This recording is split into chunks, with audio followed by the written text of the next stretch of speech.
వీళ్ళు సన్నవడ్లకు 500 రూపాయల బోనస్ ఇస్తామని చెప్పిండ్రు. మళ్ళా కాంగ్రెస్ పార్టీ అధికారంలోకి రాకముందు మాత్రం సన్న బియ్యమా దొడ్డు బియ్యమా అని ఎన్నడూ మాట్లాడలే. మళ్ళీ దొడ్డు బియ్యం రైతులందరూ ఏం కావాలని అడుగుతున్నది ఇలా తెలంగాణ. అధికారం కంటే ముందు ఒక మాట, అధికారం తర్వాత ఒక మాట. షేర్ పే సవా షేర్. కాంగ్రెస్ బీఆర్ఎస్ కూటమి మాట్లాడుతున్న మాటలే కదా ఇవి. దొడ్డు బియ్యం రైతులు ఏం కావాలి అని ఇలా రైతన్నలు అడుగుతున్నారే, మేము ఇంప్లిమెంట్ చేస్తానంటే ఇది చైతన్యం అంటారా లేకపోతే మూర్ఖత్వం అంటారా? జరిగితే మీరేం చేస్తున్నారు, ఇలా ప్రభుత్వం మీరు పెట్టుకొని మీరు ఏం కట్టలు కడుతున్నారు అనేది ప్రశ్నిస్తున్నారు ప్రజలు. నేను చెప్పినా కదా ఫ్రెండ్స్, అదైతే డ్యామేజ్ అయితే వీళ్ళకి అంత లంకె బిందెలు పెరుగుతాయి. వస్తారు, సబ్జెక్ట్ లేకుండా వస్తారు, ఏదో మాట్లాడతారు, మేము అడిగిన ప్రశ్నలకు మీ దగ్గర సమాధానం ఉండదు, బూతులు తిరుగుతారు.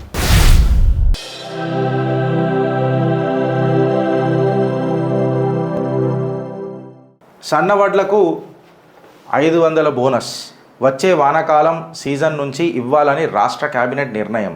తడిసిన ధాన్యాన్ని ఎంఎస్పీకే కొంటాం. కాళేశ్వరం రిపేర్లపై ఎన్డీఎస్ఏ సిఫారసుల ప్రకారమే ముందుకెళ్తాం. రిపేర్ చేస్తే బ్యారేజ్ ఉంటుందో ఉండదో చెప్పలేమని కమిటీ చెప్పింది. ఎన్డీఎస్ఏ చెప్పినట్టే మేడిగడ్డ, అన్నారం, సుందిల్లా బ్యారేజీలలో గేట్లు ఓపెన్ పెడతాం. తాత్కాలిక ఏర్పాట్లతో నీటిని లిఫ్ట్ చేస్తాం. రిపేర్ల ఖర్చంతా నిర్మాణ సంస్థలదే. అమ్మ ఆదర్శ పాఠశాల కింద గవర్నమెంట్ స్కూలులో మౌలిక వసతులకు 600 కోట్లు. విద్యా ఫీజుల నియంత్రణపై మంత్రి శ్రీధర్ బాబు అధ్యక్షతన సబ్ కమిటీ. రాష్ట్ర ఆవిర్భావ వేడుకలకు సోనియా గాంధీకి ఆహ్వానం. ఉద్యమకారులకు సన్మానం. అబ్బా, ఎటకేలకు ఉద్యమకారుల పేరు వెలుగులో వచ్చింది. I'm very thankful. మళ్ళీ ఇది చిత్రగుప్తు నడిపినారు, అది కథనమకా లేకపోతే వీళ్ళ నిజంగానే చైతన్యమా? ఎటకేలకు ఉద్యమకారులకు సన్మానం. That is really good.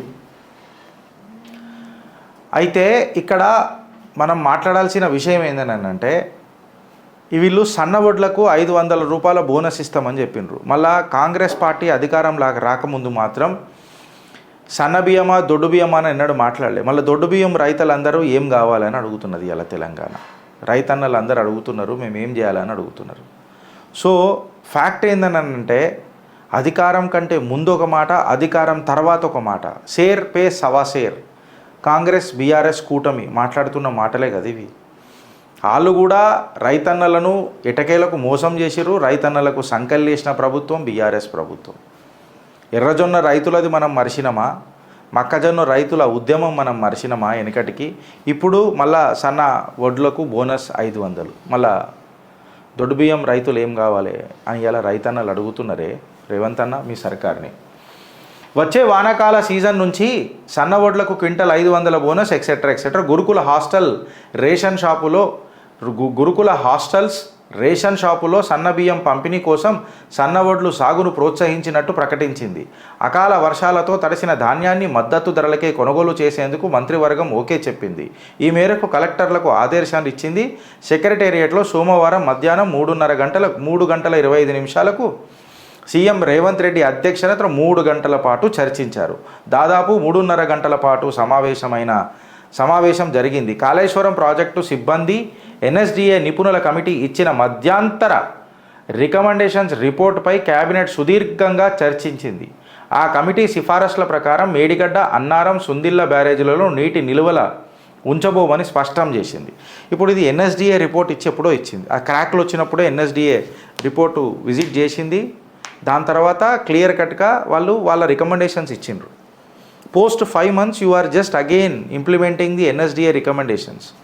ఎన్ఎస్డిఏ clear కట్గా అప్పుడు కూడా చెప్పింది ఏంటంటే, అక్కడ నీళ్లు ఉంటే అక్కడ మళ్ళీ ఇది ఎక్కువ డ్యామేజ్ అయ్యే ఛాన్స్ ఉంటుంది అని చెప్పిండ్రు. ఆఫ్టర్ 5 months ద డ్యామేజ్ అది ఖచ్చితంగా ఇంక్రీజ్ అవుతుంది తప్ప తక్కువనైతే కాదు. ఫ్రాక్చర్ అయిందని మనందరికీ తెలుసు. దానంతలో అదే సెట్ అయిపోతుంది అని అనుకుంటే డాక్టర్లు క్లియర్ కట్గా చెప్పిండ్రు, కాదు రాడ్ వేయాల్సిందే. రాడ్ వేసిన తర్వాత అలైన్మెంట్ చూద్దాము, తర్వాత రాడ్ తీసేద్దాము. వేసేదాకా అలైన్మెంట్కి రాడ్ ఖచ్చితంగా ఉండాలా అని చెప్పినప్పుడు అది పట్టించుకోక 5 నెలలు కేవలం రాజకీయాలు చేసి శ్వేతపత్రాలు ఇచ్చి ఇవాళ మళ్ళా సేమ్ ఎన్ఎస్డిఏ ఇచ్చిన రికమెండేషన్లకు మేము ఇంప్లిమెంట్ చేస్తానంటే ఇది చైతన్యం అంటారా లేకపోతే మూర్ఖత్వం అంటారా? నేను రేవంత్ అన్న సర్కార్ని అడుగుతున్నా. అన్న నేను ప్రతిసారి ఒకటే మాట మాట్లాడుతున్నానా, వెన్ ఏదైతే ఇంప్లిమెంట్ చేయాలనో, ఏదైతే ఇంప్లిమెంట్, ఇప్పుడు కాళేశ్వరం అనేది ఒక ప్రెస్టీజియస్ ప్రాజెక్టు. నిజంగా చెప్పాలంటే ట్యాక్స్ పేర్ల పైసని మొత్తం తీసుకుపోయి తాకట్టు పెట్టిండ్రు. మళ్ళీ ఇంతగానం ఇంత లక్షల కోట్ల పైస ఖర్చు చేసిన దానికి ప్రయారిటీ ఏమిస్తారు అని అనేది పెద్ద ప్రశ్న. సరే, లాస్ట్కి ఏదైనా మీరు నిపుణుల కమిటీ వేరేది పెట్టిర్రు, ఎన్ఎస్డిఏకి ఫర్దర్ రికమెండేషన్స్ ఇచ్చి చర్చించి దాని మీద ఇగో మీరు ఇచ్చిన రికమెండేషన్స్ కంటే ఇగో ఈ రికమెండేషన్స్ ఇంకా మంచిగా ఉన్నాయి, మేము ఈ నిపుణుల కమిటీ తీసుకున్నాము, వీళ్ళను పరిగణనలోకి తీసుకున్నాము, we have taken these guys into confidence, right, we would have accepted, మనం యాక్సెప్ట్ చేస్తుండే. బట్ అప్పుడు కూడా ఎన్ఎస్డిఏ ఇదే రికమెండేషన్స్ ఇచ్చింది, ఇప్పుడు కూడా మీరు అదే ఇంప్లిమెంట్ చేస్తారు. మళ్ళీ ఇన్ని రోజులు ఎందుకు డిలే చేసిరని అంటున్నాను. ఇప్పుడు ఇంకొక ప్రశ్న ఏందని అంటే, రేవంత్ అన్న సర్కార్కి తాత్కాలిక ఏర్పాట్లను నీటిని లిఫ్ట్ చేస్తాం, రిపేర్ల ఖర్చంతా నిర్మాణ సంస్థలదే, ఎల్ఎన్టీ డంకేపే చోట్ కులేఆం లెటర్ రాసింది. మా ఎంఓయూ ప్రకారము మా లయబిలిటీ పీరియడ్ అయిపోయింది, మేము పట్టించుకోము, మాకు సంబంధం లేదు, ఈ ఖర్చు ప్రభుత్వం నెత్తి మీద భారమే అని చెప్పి క్రిస్టల్ క్లియర్గా చెప్పింది, which is a part of agreement.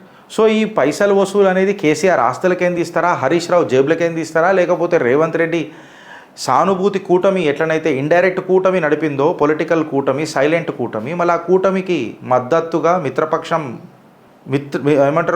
మిత్రుడి వైపు నిలబడి మళ్ళీ ఈ కాస్ట్ అబ్జర్వ్ చేసి మళ్ళా ప్రజల మీద వేస్తుందా అనేది ఒక పెద్ద స్పెక్యులేషన్.